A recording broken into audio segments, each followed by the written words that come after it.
seorang filsuf dan ilmuwan asal Italia yang hidup pada abad ke-16. Berbeda dengan Galileo, Bruno bukan hanya seorang ilmuwan, tetapi juga seorang pemikir yang mendalami filsafat, teologi, dan metafisika. Pandangannya yang radikal tentang alam semesta menjadikannya salah satu tokoh paling kontroversial dalam sejarah sains. Bruno mengajukan ide-ide yang bertentangan dengan banyak ajaran agama dan filsafat pada zamannya. Salah satu gagasan utamanya adalah bahwa alam semesta itu tak terbatas, dan bahwa ada kemungkinan adanya dunia-dunia lain yang juga dihuni oleh makhluk hidup, suatu pandangan yang jauh melampaui pemikiran yang ada pada masanya. Ia juga berpendapat bahwa matahari bukanlah pusat alam semesta, tetapi hanya salah satu dari banyak bintang di luar sana. Konsep multiverse yang diajukan oleh Bruno, yang menganggap bahwa ada banyak dunia dengan kemungkinan kehidupan, sangat berani dan jauh melampaui batas pemahaman pada masa itu. Namun, pandangan-pandangan Bruno ini sangat bertentangan dengan ajaran Gereja Katolik, yang pada waktu itu mengajarkan bahwa bumi adalah pusat dunia dan segala sesuatu di sekitar bumi diciptakan untuk manusia. Bruno menganggap bahwa dunia ini jauh lebih besar dan lebih kompleks daripada yang diyakini oleh kebanyakan orang pada waktu itu, dan ini membuatnya sangat berbahaya bagi otoritas agama. Pada tahun 1592, Bruno ditangkap oleh Gereja Katolik dan dibawa ke pengadilan oleh Inkuisisi Roma. Di pengadilan, Bruno dituduh mengajarkan ajaran-ajaran sesat, termasuk ide bahwa alam semesta tak terbatas, bahwa ada banyak dunia yang mirip dengan bumi, dan bahwa Tuhan tidak hanya berfokus pada umat manusia. Tentu saja, ajaran-ajaran ini sangat bertentangan dengan ajaran gereja yang menganggap bumi dan umat manusia sebagai pusat ciptaan Tuhan. Meskipun ia diberi kesempatan untuk menarik kembali pandangannya dan mengakui kesalahannya, Bruno menolak. Ia teguh dengan keyakinannya bahwa kebenaran ilmiah dan filsafat harus lebih dihargai daripada dogma agama. Akhirnya, pada tahun 1600, Bruno dijatuhi hukuman mati oleh pembakaran hidup-hidup karena pandangan-pandangannya yang dianggap sesat. Kematian Bruno menjadi simbol perlawanan antara kebebasan berpikir dan otoritas agama. Meskipun ia dibunuh karena pandangannya, ide-idenya tentang alam semesta dan multiverse akhirnya menemukan penerimaan dalam dunia sains beberapa abad kemudian. Bruno dianggap sebagai salah satu martir awal bagi kebebasan intelektual dan pemikiran ilmiah yang independen. Nah, satu lagi, kalian pasti pernah dengar Charles Darwin, seorang ilmuwan asal Inggris, mungkin adalah salah satu tokoh yang paling terkenal dalam sejarah sains. Darwin dikenal karena teorinya yang revolusioner tentang evolusi melalui seleksi alam, yang menjadi dasar dari teori biologi modern. Pada tahun 1859, Darwin menerbitkan bukunya yang sangat kontroversial, The Origin of Species, yang mengemukakan bahwa semua spesies makhluk hidup berkembang dan berubah seiring waktu melalui proses seleksi alam. Ide dasar dari teori ini adalah bahwa spesies tidak diciptakan dalam bentuk yang tetap dan tidak berubah, tetapi mereka berkembang dan beradaptasi dengan lingkungannya. Ini adalah pandangan yang sangat berbeda dengan ajaran agama yang mengatakan bahwa spesies diciptakan secara langsung oleh Tuhan dan tidak berubah sepanjang waktu. Teori evolusi Darwin mengguncang banyak pandangan keagamaan pada waktu itu, terutama karena ia menantang konsep penciptaan langsung dan keabadian spesies menurut kitab suci. Bagi banyak orang, teori ini dianggap sebagai ancaman besar terhadap ajaran agama yang mengajarkan bahwa Tuhan menciptakan dunia dan segala isinya dalam 6 hari. Jadi, penemuan Darwin yang mengusulkan bahwa kehidupan berkembang melalui proses alamiah dan bukan penciptaan langsung oleh Tuhan, menimbulkan kecaman hebat dari banyak kalangan agama. Pada awalnya, teori evolusi Darwin tidak langsung diterima oleh masyarakat ilmiah maupun agama. Banyak tokoh agama yang mengutuknya, dan bahkan menuduh Darwin sebagai penyebar kebohongan. Salah satu reaksi paling keras datang dari gereja Inggris, yang melihat teori ini sebagai serangan langsung terhadap keyakinan mereka tentang ciptaan Tuhan. Bahkan beberapa pemuka agama mengatakan bahwa jika teori evolusi diterima, maka itu akan meruntuhkan dasar-dasar moral dan keagamaan masyarakat. Meskipun banyak mendapat penentangan, teori Darwin akhirnya diterima secara luas dalam komunitas ilmiah setelah lebih banyak bukti ditemukan yang mendukung gagasan evolusi, seperti fosil-fosil yang menunjukkan transisi antara spesies. Seiring berjalannya waktu, teori evolusi menjadi pilar utama dalam biologi dan menjadi salah satu teori ilmiah paling kuat yang pernah ada. Meskipun telah diterima dalam dunia sains, perdebatan antara sains dan agama terkait teori evolusi masih terus berlangsung hingga kini. Di beberapa negara dan kalangan agama, teori evolusi bahkan masih ditentang oleh kelompok-kelompok agama yang lebih konservatif, yang lebih memilih ajaran penciptaan dalam agama mereka daripada teori ilmiah Darwin. Kalau bicara tentang agama dan sains, banyak yang langsung membayangkan pertarungan sengit, seolah-olah sains adalah pemberontak, dan agama adalah tiran yang mencoba mengekangnya. Tapi sejarah tidak sesederhana itu. Ada masa ketika agama bukan musuh ilmu pengetahuan, melainkan obor yang menerangi jalannya. Kalau mundur ke abad ke-8 hingga ke-14, saat Eropa masih terperangkap dalam kegelapan, di belahan dunia lain, cahaya ilmu menyala begitu terang. Di jantung dunia Islam, kota-kota seperti Baghdad, Kairo, dan Cordoba bukan sekadar pusat peradaban, melainkan medan pertempuran bagi ide-ide baru. Tempat para pemikir paling brilian berkumpul, bukan untuk berperang, tetapi untuk menciptakan masa depan. Disinilah berdiri Baitul Hikmah, bukan sekadar perpustakaan, tapi benteng kejayaan intelektual.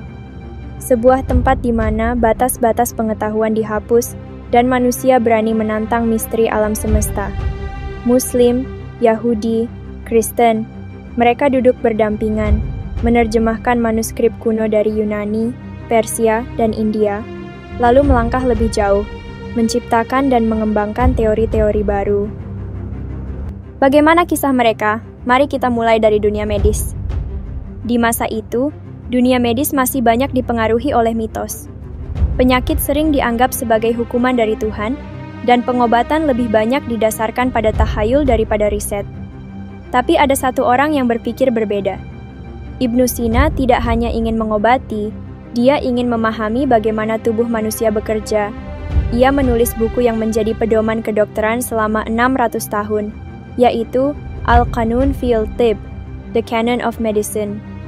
Buku ini bukan sekadar kumpulan resep atau pengobatan, tapi lebih seperti ensiklopedia medis modern. Di dalamnya, dia menjelaskan diagnosis penyakit, cara kerja organ tubuh, hingga metode eksperimen untuk menguji efektivitas obat. Salah satu terobosannya adalah pemahaman bahwa beberapa penyakit bisa menular. Sebelum dia, kebanyakan orang percaya penyakit datang secara acak atau akibat dosa. Tapi Ibnu Sina menemukan bahwa ada pola dalam penyebaran penyakit seperti tuberkulosis, yang bisa menular melalui udara atau kontak langsung. Dia juga yang pertama kali mengembangkan konsep anestesi dengan campuran herbal tertentu untuk mengurangi rasa sakit saat operasi. Konsep-konsep ini terdengar biasa sekarang, tapi di zamannya, ini adalah revolusi besar. Tanpa metode dan pemikirannya, dunia medis modern mungkin masih jauh tertinggal. Kita pindah ke kisah Al-Khwarizmi. Saat ini, hampir semua teknologi yang kita pakai, komputer, internet, bahkan kecerdasan buatan, berjalan dengan algoritma. Tapi, pernahkah terpikir, siapa yang pertama kali menciptakan konsep ini? Jawabannya, Al-Khwarizmi. Dia adalah ilmuwan yang memperkenalkan sistem angka Arab, yang jauh lebih efisien dibanding angka Romawi. Lebih dari itu, dia adalah pencipta Al-Jabar, istilah yang berasal dari judul bukunya, Al-Kitab Al-Mukhtasar fi Hisab Al-Jabr wal Muqabalah. Sebelumnya, matematika lebih banyak digunakan untuk menghitung barang dagangan atau membangun bangunan. Tapi, Al-Khwarizmi memperkenalkan konsep yang lebih abstrak, persamaan, variabel, dan solusi sistematis. Berkat dia, manusia bisa menghitung sesuatu yang tidak bisa dilihat secara langsung. Tapi, warisannya yang paling besar adalah algoritma, sebuah konsep yang kini menjadi dasar dunia digital. Nama algoritma sendiri berasal dari namanya, Al-Khwarizmi. Dan yang terakhir, Ibnu Al-Haytham. ilmuwan yang menciptakan metode ilmiah. Di masa itu, orang masih percaya bahwa mata mengeluarkan cahaya sendiri yang membuat kita bisa melihat. Tapi Ibnu Al-Haytham curiga ada sesuatu yang salah dengan teori ini. Alih-alih menerima begitu saja, dia memutuskan untuk menguji gagasan tersebut. Dia melakukan serangkaian eksperimen dengan cahaya, cermin, dan lensa. Hasilnya, dia membuktikan bahwa kita bisa melihat karena cahaya dipantulkan dari benda ke mata, bukan sebaliknya. Tapi bukan itu saja yang membuatnya istimewa. Dialah yang pertama kali merancang metode ilmiah modern, mengamati fenomena, membuat hipotesis, melakukan eksperimen untuk menguji hipotesis, menarik kesimpulan berdasarkan data konsep ini yang kemudian digunakan oleh ilmuwan seperti Galileo dan Newton. Tapi, era kemasan ini mulai hancur saat pukulan terbesar datang saat pasukan Mongol menyerbu Baghdad pada tahun 1258. Perpustakaan terbesar di dunia saat itu, Baitul Hikmah, dihancurkan. Ribuan manuskrip yang menyimpan pengetahuan berabad-abad dilempar ke Sungai Tigris, membuat airnya dikatakan berubah hitam karena tinta. Kehancuran fisik hanyalah awal dari kemunduran yang lebih besar. Di tengah kekacauan ini, muncul seorang ulama besar yang mengguncang dunia filsafat Islam, Al-Ghazali. Ia menulis buku berjudul Tahafut al-Falasifah atau Incoherence of the Philosophers, kerancuan para filsuf. Dalam karyanya, ia menyerang pemikiran Aristoteles dan para filsuf Muslim seperti Al-Farabi dan Ibn Sina, yang mencoba menggabungkan filsafat dengan ajaran Islam. Al-Ghazali berpendapat bahwa akal manusia tidak bisa menjadi sumber kebenaran tertinggi. Baginya, hanya wahyu yang bisa memberikan kepastian mutlak. Ia menolak gagasan bahwa hukum alam bekerja dengan cara yang bisa diprediksi secara ilmiah, dan berargumen bahwa segala sesuatu terjadi hanya karena kehendak Tuhan, bukan karena hukum sebab akibat yang bisa dianalisis oleh manusia.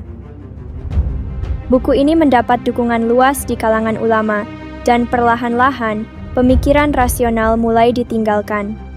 Sebagai tanggapan terhadap Al-Ghazali, Ibn Rushd, Averroes, menulis Tahafut al-Tahafut, kerancuan atas kerancuan, di mana ia membela filsafat dan rasionalitas. Ia berargumen bahwa akal dan wahyu tidak harus saling bertentangan, tetapi bisa berjalan bersama. Namun, pemikirannya tidak diterima di dunia Islam. Buku-bukunya dibakar dan ia diasingkan. Nah, dari sini, ada pergeseran cara berpikir yang mengubah segalanya. Jika dulu filsafat dan sains berkembang pesat, perlahan muncul pandangan bahwa ilmu agama lebih penting dari ilmu duniawi. Filsafat mulai dicurigai, dan pertanyaan-pertanyaan kritis dianggap berbahaya. Pemikiran yang dulu terbuka menjadi semakin sempit. Kita pindah ke Eropa. Singkat cerita, Eropa dilanda pandemi dan membunuh jutaan orang dalam waktu singkat. Kota-kota yang padat penduduk berubah menjadi kuburan massal. Gereja, yang selama ini dianggap sebagai sumber kebenaran dan harapan, gagal memberikan jawaban. Para pendeta tidak bisa menjelaskan mengapa Tuhan mengizinkan bencana ini terjadi. Doa-doa tidak menyembuhkan orang yang terinfeksi. Seiring meningkatnya jumlah kematian, semakin banyak orang yang mulai mempertanyakan apakah gereja benar-benar memiliki semua jawaban. Kepercayaan terhadap otoritas gereja mulai goyah, dan inilah awal dari perubahan besar. Setelah pandemi berlalu, Eropa memasuki era baru yang dikenal sebagai Renaissance. Renaissance bukan hanya sekadar kebangkitan seni dan budaya, tetapi juga awal dari revolusi ilmu pengetahuan. Ini adalah masa ketika para pemikir mulai menggali kembali teks-teks kuno dari Yunani dan Romawi yang sebelumnya diterjemahkan oleh dunia Islam. Mereka menemukan gagasan-gagasan yang mendorong kebebasan berpikir, eksperimentasi, dan metode ilmiah. Buku-buku yang telah diterjemahkan dari bahasa Arab ke bahasa Latin mulai tersebar di kalangan intelektual. Universitas-universitas mulai bermunculan, dan filsafat Aristotelian yang sempat dilarang oleh gereja mulai kembali dipelajari. Nama-nama seperti Francis Bacon, René Descartes, dan Johannes Kepler muncul sebagai pemikir yang menantang otoritas lama. Mereka bukan sekadar melanjutkan pemikiran Kopernikus atau Galileo, tetapi membawa ilmu pengetahuan ke tingkat yang lebih tinggi dengan metode empiris dan rasionalisme. Dunia Islam yang dulu menjadi pusat peradaban kini mulai tertinggal, sementara Eropa melaju dengan kecepatan yang tidak terbendung. Dan disinilah dunia mulai berubah. Jika di masa lalu sains dikekang oleh agama, di era modern, posisi mulai berbalik. Sekarang, banyak yang bertanya, apakah kita masih membutuhkan agama? Ilmu pengetahuan telah membuktikan bahwa petir bukanlah kemarahan dewa, bahwa penyakit bukan kutukan, dan bahwa bumi bukan pusat alam semesta. Dengan setiap penemuan baru, peran agama dalam menjelaskan dunia semakin menyempit. Misal teori evolusi, jika manusia berevolusi dari makhluk lain, maka bagaimana dengan kisah penciptaan dalam kitab suci? Sejak saat itu, perdebatan tentang sains dan agama menjadi semakin panas. Hingga hari ini, di beberapa negara, teori evolusi masih dilarang diajarkan di sekolah-sekolah, karena dianggap bertentangan dengan ajaran agama. Tapi sains tidak berhenti di situ. Albert Einstein mengguncang dunia dengan teori relativitasnya. Ia menunjukkan bahwa waktu tidak absolut, bahwa ruang bisa melengkung, dan bahwa realitas jauh lebih kompleks dari yang kita bayangkan. Namun, bagi Einstein, ini bukan berarti Tuhan tidak ada. Ia percaya bahwa alam semesta memiliki keteraturan yang luar biasa, yang menurutnya bukanlah hasil kebetulan. Sebaliknya, fisikawan seperti Stephen Hawking berpendapat bahwa alam semesta bisa muncul tanpa memerlukan Tuhan. Dalam bukunya The Grand Design, ia menyatakan bahwa hukum fisika cukup untuk menjelaskan asal-usul alam semesta, tanpa perlu campur tangan entitas supranatural. Dan disinilah pertarungan terbesar terjadi. Di satu sisi, ada kelompok yang percaya bahwa ilmu pengetahuan pada akhirnya akan menjawab semua pertanyaan kita. Bahwa dengan berkembangnya sains, manusia akan semakin meninggalkan agama karena kita tak lagi membutuhkan mitos untuk memahami dunia. Di sisi lain, ada mereka yang percaya bahwa sains memiliki batas, bahwa meskipun kita bisa menjelaskan mekanisme alam semesta, itu tidak berarti kita memahami makna di baliknya. Lalu muncul pertanyaan paling kontroversial. Jika Tuhan ada, mengapa kejahatan, penderitaan, dan ketidakadilan masih terus terjadi? Ilmu pengetahuan memberikan jawaban yang dingin dan rasional. Alam semesta tidak peduli pada kita. Tidak ada keajaiban yang akan menyelamatkan manusia dari bencana alam. Tidak ada doa yang bisa menghentikan gempa bumi atau tsunami. Ketika pandemi terjadi, yang menyelamatkan dunia bukanlah iman, tetapi vaksin, penelitian medis, dan data ilmiah. Namun, sains juga memiliki paradoksnya sendiri. Fisikawan masih belum bisa menjelaskan apa yang terjadi sebelum Big Bang. Para ahli neurologi belum benar-benar memahami kesadaran manusia. Bahkan dalam dunia kuantum, partikel bisa berada di dua tempat sekaligus, sesuatu yang bertentangan dengan akal sehat. Lebih jauh lagi, sains tidak bisa menjawab pertanyaan moral dan eksistensial. Apa tujuan hidup kita? Apakah ada kehidupan setelah kematian? Mengapa manusia mencari makna? Di era modern, kita tidak lagi membakar ilmuwan di tiang pancang. Tapi perang antara sains dan agama tetap berlangsung, hanya dalam bentuk yang berbeda. Di satu sisi, ada ilmuwan dan ateis militan, seperti Richard Dawkins, yang berpendapat bahwa agama adalah virus pikiran yang hanya menghambat kemajuan manusia. Bahwa semakin berkembangnya ilmu pengetahuan, semakin jelas bahwa Tuhan hanyalah ilusi. Di sisi lain, ada filsuf dan ilmuwan yang tetap beriman, yang percaya bahwa sains dan agama tidak harus saling bertentangan. Beberapa ilmuwan percaya bahwa hukum-hukum alam semesta begitu presisi, sehingga mustahil terjadi secara kebetulan. Tapi bagaimana jika Tuhan bukan lagi Tuhan yang dikenal dalam kitab suci? Bagaimana jika konsep Tuhan yang kita pahami harus berubah seiring dengan berkembangnya ilmu pengetahuan? Di zaman ini, banyak yang beralih dari agama tradisional ke spiritualitas yang lebih luas. tidak lagi memandang Tuhan sebagai sosok yang mengatur manusia secara langsung, tetapi sebagai kesadaran kosmik yang melampaui pemahaman kita. Sementara itu, teknologi semakin menggantikan peran Tuhan. Dulu, kita meminta keajaiban dari doa. Sekarang, kita menciptakan keajaiban sendiri melalui rekayasa genetika, kecerdasan buatan, dan eksplorasi luar angkasa. Jika suatu hari manusia bisa menciptakan kehidupan dari nol, apakah kita akan menjadi Tuhan bagi ciptaan kita sendiri? Dan jika kesadaran bisa diunggah ke dalam komputer, jika manusia bisa hidup selamanya melalui teknologi, apakah kita masih membutuhkan surga? Sains telah meruntuhkan banyak dogma lama. Tapi di balik semua itu, satu hal tetap tidak berubah. Manusia selalu mencari jawaban. Pertanyaannya adalah, di era modern ini, apakah kita menemukan jawaban yang sebenarnya, atau hanya mengganti satu kepercayaan dengan kepercayaan lain? Dan dari sinilah, kita sampai pada pertanyaan terakhir. Apakah kita benar-benar memahami dunia ini, atau kita hanya terus berusaha mencari jawaban yang nyaman bagi kita? Sejarah telah menunjukkan bahwa sains dan agama selalu berada dalam tarik ulur yang panjang. Kadang mereka berdampingan, saling melengkapi. Tapi seringkali, mereka bertarung sengit, masing-masing mengklaim kebenaran mutlak. Dulu, agama mendominasi sains. Ilmuwan yang berani berpikir di luar dogma dihukum, dibungkam, bahkan dibunuh. Hari ini, situasi berbalik.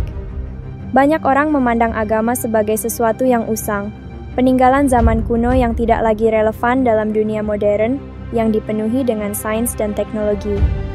Tapi pertanyaannya, apakah sains benar-benar menggantikan agama? Ilmu pengetahuan bisa menjelaskan bagaimana sesuatu terjadi. Tapi apakah itu cukup? Apakah mengetahui bagaimana otak bekerja berarti kita memahami kesadaran? Apakah memahami hukum fisika berarti kita mengerti mengapa alam semesta ada? Di sisi lain, agama berusaha menjawab pertanyaan tentang makna dan tujuan hidup. Tapi bisakah agama memberikan jawaban yang sama, kuatnya dengan bukti empiris? Lalu muncul pertanyaan lain yang lebih menggelitik. Jika agama adalah mitos, lalu bagaimana dengan sains di masa depan? Dulu, orang-orang yakin bahwa bumi adalah pusat alam semesta. Itu bukan hanya kepercayaan agama, tapi juga kepercayaan ilmiah saat itu. Namun, teori itu hancur ketika bukti baru muncul. Hari ini, kita percaya pada hukum fisika, pada mekanika kuantum, pada teori evolusi. Tapi siapa yang bisa menjamin bahwa 500 tahun dari sekarang, sains yang kita yakini hari ini tidak akan dianggap sebagai mitos oleh generasi mendatang? Kita sudah melihat ini terjadi. Teori yang dulu dianggap absolut, seperti model alam semesta Newtonian, akhirnya digantikan oleh relativitas Einstein. Bahkan fisika kuantum menunjukkan bahwa realitas tidak sekokoh yang kita kira. Jadi, kalau ilmu pengetahuan pun terus berubah, bagaimana kita bisa yakin bahwa kita benar-benar memahami realitas? Lalu, bagaimana dengan Tuhan? Apakah kita akan sampai pada suatu titik di mana kita benar-benar bisa menjelaskan segala sesuatu tanpa adanya Tuhan? Ataukah, pada akhirnya, kita hanya akan menemukan versi Tuhan yang baru, bukan sebagai pencipta langit dan bumi, tapi sebagai kesadaran kosmis yang melampaui pemahaman kita? Jadi, bagaimana menurut kalian? Apakah sains dan agama bisa berdampingan? Atau salah satunya harus kalah? Atau mungkin kita akan menemukan sesuatu yang benar-benar baru? Tulis pendapat kalian di komentar.